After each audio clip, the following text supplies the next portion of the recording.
Beleza, vamos continuando, né? Então, como eu estava falando, eu vou criar aqui uma main para gente. Ela vai ter o conteúdo aqui para fazer a leitura de um arquivo. Perfeito. Vejamos só aqui. Deixa eu fechar isso e fechar isso aqui também. O nome da variável pouco importa, vamos chamar aqui de arc, né? De arquivo. Vamos botar o nome do nosso arquivo lá, que é frutas.txt. Como a gente quer fazer uma operação de leitura, nós vamos abri-lo aqui no modo escrita, tá bom? Quando for no modo leitura, modo R. Quando for para escrever no modo W, quando for para escrever anexando novas linhas, o modo A. Tudo isso você pode ver no Help Open diretamente no terminal. Muito bem. Eu posso, portanto, agora navegar nas linhas fazendo simplesmente assim, ó, para cada linha em ARC, né, que é o nosso arquivo, por favor, escreva a linha aqui no terminal. É, mais duas coisas aqui importantes, três coisas aqui importantes para a gente. Sempre você vai abrir o arquivo com um objetivo específico, nesse caso você abre ele com o objetivo de ler. Segundo, o arquivo tem que estar, você tem que passar o caminho completo dele aqui. No nosso caso, a gente tem que botar o nosso arquivo frutas aqui no mesmo local do programa que a gente vai ler, tá bom? Deixa eu arrastar ele para cá. Tá aqui, pronto, agora tá vizinho aqui, tá bonitinho, muito bem. Outra coisa que pode acontecer, deixa eu dar o play aqui no meu para ver se vai dar certo. Perfeito, já leu aqui o nosso arquivo, já explico por que ficou essa linha no meio. Então, aquele arquivo fruta que nós criamos lá, frutas.txt, a gente consegue ler ele normalmente no programa. Pode dar um erro aí no VS Code de vocês se ele não encontrar o arquivo mesmo estando no mesmo diretório. Então você faz Ctrl Shift P para abrir essa barra de busca aqui do VS Code e procura essa opção aqui, né? Settings no modo JSON. E você precisa adicionar essa propriedade. Não sei se vocês lembram, numa das aulas nossas aí, eu acho que foi lá na aula mesmo do jogo de palavras, no words.txt, eu coloquei naquela aula lá essa opção aqui para gente, que significa execute os arquivos no mesmo diretório que você está usando aqui o programa, né? Então vamos rodar novamente aqui só para confirmar está tudo ok. Vocês lembram que a cada linha do nosso arquivo tem um barra "n" no final? Para a gente remover aquele barra "n, tem um método string chamado strip, então eu chamo aqui o strip, que ele vai limpar aqui para a gente. Ó. Então agora ele escreveu porque estava escrevendo. Por que estava tendo naquela linha? Né? Porque o print ele já tem uma quebra de linha. Só que a própria linha tinha uma outra quebra de linha, ficava duas quebras de linhas, ficava uma linha vazia. Perfeito, gente? Então, para escrever na tela um arquivo a partir do terminal é extremamente simples. Vamos seguir aqui o nosso roteiro. Então, abri um arquivo, os módulos de aberturas principais são esses, mas tem outros lá, leitura escrita e append. Para escrever linha write line, demonstramos isso lá. Você pode mandar também várias linhas de uma vez só, tá bom? Vamos fazer aqui uma demonstração de escrita, né? De receber dados. Vou modificar esse próprio arquivo aqui, vou chamar ele no modo A, de append, que é para poder escrever mais situações, mais linhas lá, né? Então vamos lá, deixa eu criar aqui uma linha pode, como são frutas, né? Vamos botar acerola barra N. Isso aqui vai ser uma linha e a gente pode chamar normalmente arc.write. É muito simples, gente, muito simples trabalhar com arquivo, não tem mistério, writeline.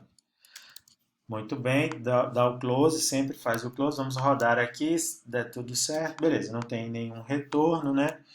Vou fechar aqui o terminal de novo, fazer Ctrl Z para voltar para aquele nosso arquivo de leitura, só para a gente confirmar como de fato ele fez um append lá, né? Modo R, Arc Open, vou dar aqui o play, bonitinho, banana, caju e acerola. Não tem mistério, a diferença é que o write lines, né? Então aqui foi tudo que a gente está vendo aqui nesses dois primeiros vídeos. Lembra de fechar todas as vezes, quando abrir, verifica sempre com um objetivo específico, é o R, W, A, pode dar uma olhada também nos outros. Esse write lines você pode mandar uma lista, né? Um Python list, com diversas strings e cada uma com barra "n" no final, ele vai escrever todas elas de uma vez só. Lembrar do quebra de linha. Tudo bem? Então tá perfeito aqui, acho que já deu para ter uma boa compreensão de como os arquivos funcionam. A gente pode utilizar esse recurso de arquivo como banco de dados, pode e deve utilizar esse recurso como banco de dados. Como seria uma estrutura como essa. Então, observem, se você tivesse, de fato, um sistema para cadastro de frutas, você teria uma série de opções aqui, né? Você teria uma série de opções, deixa eu só abrir aqui uma string. Pronto, então você teria uma opção 1 para adicionar, opção 2 para editar, opção 3 para remover, opção 4 para listar. Você teria essas opções aqui para frutas. Botar uma nova fruta, editar, remover, ver todas ou ver apenas uma, né?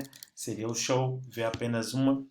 Certo, isso seriam opções no seu sistema. E você estaria sempre trabalhando com um banco de dados em memória, que você poderia chamar aqui de frutas, certo? Frutas seria do tipo lista. E enquanto o programa estivesse rodando, você trabalharia com essas frutas que estão em uma Python list em memória. Quando você fosse encerrar, que a pessoa colocasse a opção 0, que era de sair do seu programa, quando ela botasse isso, aí você teria que pegar essas frutas, né? Como essas frutas seria uma lista de frutas que estaria assim, né? Caju, acerola. Prestem bastante atenção, eu não vou demonstrar isso aqui hoje não. Vocês já conseguem fazer isso. Eu estaria aqui com essas frutas e eu poderia mandar escrever essas... Poderia não, eu abriria o nosso arquivo novamente. Observe que você tem que sempre abrir e fechar o arquivo. Você abre o arquivo no modo W, porque dessa forma você vai zerar o arquivo, porque você não se importa com o que está lá, porque ele está em memória aqui, você vai sobrescrever o banco de dados. A gente não vai ter condições de alterar detalhes aqui do banco de dados utilizando somente arquivos. Dessa forma, só arquivos simples desse jeito.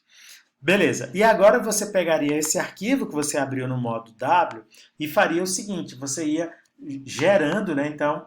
Vamos lá. Para cada fruta, em frutas, você vai gerar uma linha. Como vai ser essa linha? Vai ser a fruta, né? Deixa eu só botar aqui uma formatação de string. Será a própria fruta. Beleza? E lembrar de botar o /n aqui no final. Perfeito? É somente isso, né? E você chamaria o seu arquivo, arc.write com R, line, que é a nossa linha. Portanto, você geraria uma estrutura de repetição que vai pegar cada uma das frutas da sua lista de frutas que está em memória e vai salvar lá, tá bom? E isso aqui dá muito certo, dá super certo. Deixa eu só comentar essa abertura aqui. Eu vou botar outras frutas aqui só para a gente verificar que vai ter alguma diferença. Então, caju, acerola, manga, limão, melancia, tá bom? Se der um erro, a gente corrige. Então, supondo que você tem um software fazendo adições e remoções e tudo, em algum dado momento você tem um banco de dados de frutas, como você tinha lá naquele CRUD numérico, né? Aí quando você tiver numa opção que seria salvar em banco de dados, né? Salvar em banco de dados, você vai abrir o arquivo no modo escrita, percorre cada um dos elementos. Aqui eu não chamo write fruta direto porque ele não vai botar as linhas automaticamente, certo? Aqui ele está sem a quebra de linha. Aí eu preciso fazer isso, eu fiz só essa formatação aqui, poderia inclusive botar essa formatação lá dentro. Vamos rodar para ver se ele vai fazer o que a gente está esperando aqui. Rodei aqui. Não é para mostrar mesmo nada aqui no terminal, porque a gente não pediu nem mostrou nada aqui. Vamos só verificar se ele abriu o arquivo de frutas, pegou as nossas frutas e botou lá. E está aqui. Botou caju, acerola, manga, limão, melancia. E observem que quando abrir com o modo W, ele vai sobrescrever. Vejam só, eu vou deixar somente limão e melancia e vou rodar novamente. É bem rapidinho. Quando eu venho aqui, só tem 2 itens. Perfeito, gente? Então, o modo W sempre vai sobrescrever o arquivo. Se eu chamar o modo A, aí ele vai fazer outra coisa. Ele vai abrir com o modo escrita, mas vai inserir no final, certo? Então, aqui, por enquanto, tem essas 2 frutas, limão e melancia. Ele vai inserir as 5 frutas aqui novamente. Mandei aqui, executa tudo normal, ó, só que agora foi com o modo A, de append. E olha, e ele botou ao final do arquivo. Então, quando você estiver modelando aí o seu software, seu sistema, você vai observar. Será interessante eu abrir com W, com R ou com A? No momento que você starta a sua aplicação, você vai dar uma verificada se seu arquivo já existe, vamos ver isso no próximo vídeo. Se não existir, você cria, ou você pode até abrir ele logo no modo A, que ele vai criar ele lá também para você. Mas tem um detalhe, quando você abre no modo A, você não vai conseguir escrever. Quando você abre no modo R, se não existir, vai dar erro. Então sempre você tem que ficar ligado nisso. Ou você cria logo o arquivo manualmente, ou faz uma verificação por meio do módulo OS, como que você verifica se o arquivo existe ou não. Aí você roda o seu software todo em memória. Você só vai conversar com o arquivo no startup do seu software, no momento que o seu software levanta, para poder ler o banco de dados. E quando a pessoa clicar em sair, quando ela clicar em sair, você vai pegar todo o seu banco de dados, que vai estar provavelmente aqui numa lista, e vai chamar, criar uma função que tem esse conteúdo, abrindo o seu arquivo no modo W, que é para sobrescrever. Aí você vai pensando como é que você faz isso, tá bom?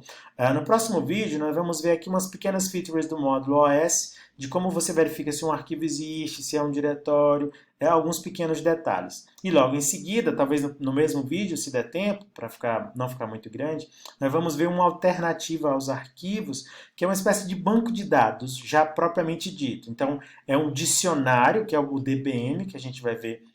Está inclusive no capítulo 14, como que você pode criar um banco de dados do tipo chave-valor, né? Como se fosse o Firebase, né? Ou como se fosse o Redis, é melhor. O Redis é um banco de dados assim que é utilizado em larga escala por muitas empresas, tá bom? E o DBM é um banquinho de dados que vem direto aqui no Python. Olha aí no próximo vídeo.